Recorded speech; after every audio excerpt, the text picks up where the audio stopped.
Well, good morning all. The United States offers no safe haven to those who illegally use public funds for private gain. The Department of Justice has filed a civil complaint seeking to forfeit and recover more than $1 billion in assets associated with an international conspiracy to launder funds stolen from One Malaysia Development Berhad, or 1MDB. Now, the $1 billion in assets that we're discussing today are just a portion of the more than $3 billion that was stolen from 1MDB and laundered through American financial institutions in violation of United States law. 1MDB was created by the Malaysian government to promote economic development with the ultimate goal of improving the well-being of the Malaysian people. But unfortunately, sadly, tragically, a number of corrupt 1MDB officials treated this public trust as a personal bank account. Detail, the co-conspirators laundered their stolen funds through a complex web of opaque transactions and fraudulent shell companies with bank accounts in countries around the world, including Switzerland, Singapore, and the United States. Then used to purchase a range of assets for the conspirators and their relatives and associates, including high-end real estate in New York and Los Angeles, artworks by Vincent van Gogh, Claude Monet, and a jet aircraft. Now, at this time, I will turn the podium over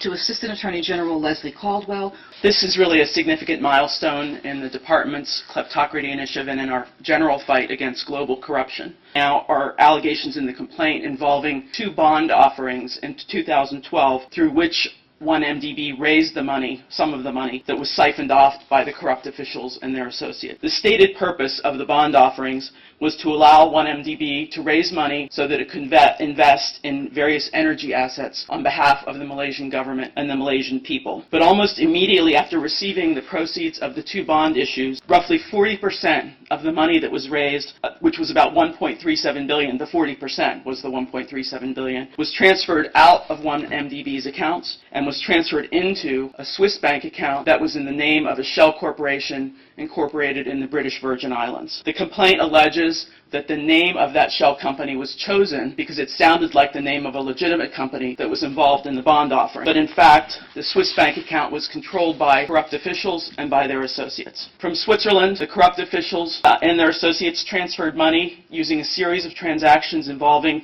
still more shell companies and more bank accounts located all over the globe. Eventually, more than $230 million of that money found its way into accounts in the names of shell companies whose beneficial owner was a close relative of a senior 1MDB official. That individual used that money to buy luxury real estate in the United States and other assets, and also used the money to fund a California-based motion picture company called Red Granite Pictures. Red Granite Pictures, in turn, used more than $100 million of that money to finance the award-winning 2013 film The Wolf of Wall Street. Of course, neither 1MDB or the Malaysian people ever saw a penny of profit from that film or from any of the other assets that were purchased with funds that were siphoned from 1MDB. Instead, that money went to relative and associates of the corrupt officials of 1MDB and others. The department will continue to track and will continue to seize assets that kleptocrats and other corrupt officials steal from the people of their countries.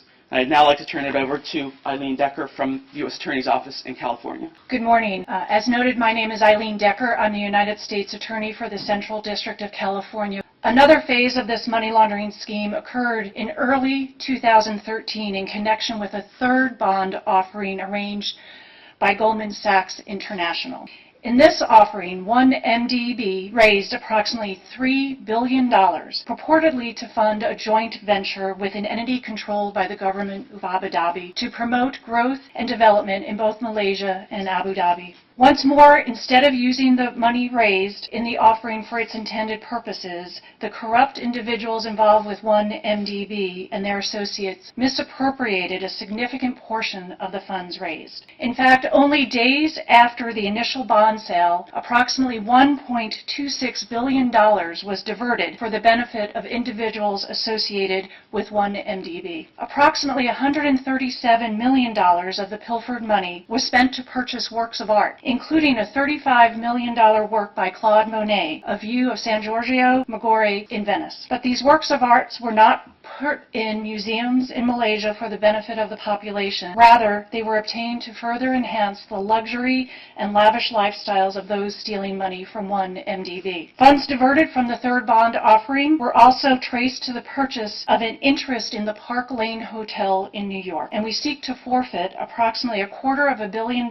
invested in that luxury hotel. The laundering of the proceeds continued throughout 2013, with an additional $106 million used to purchase an interest in EMI Music Publishing. Since the conspirators purchased the interest in EMI, it was they, and not the citizens of Malaysia, who earned money every time those songs were performed publicly, recorded, or downloaded.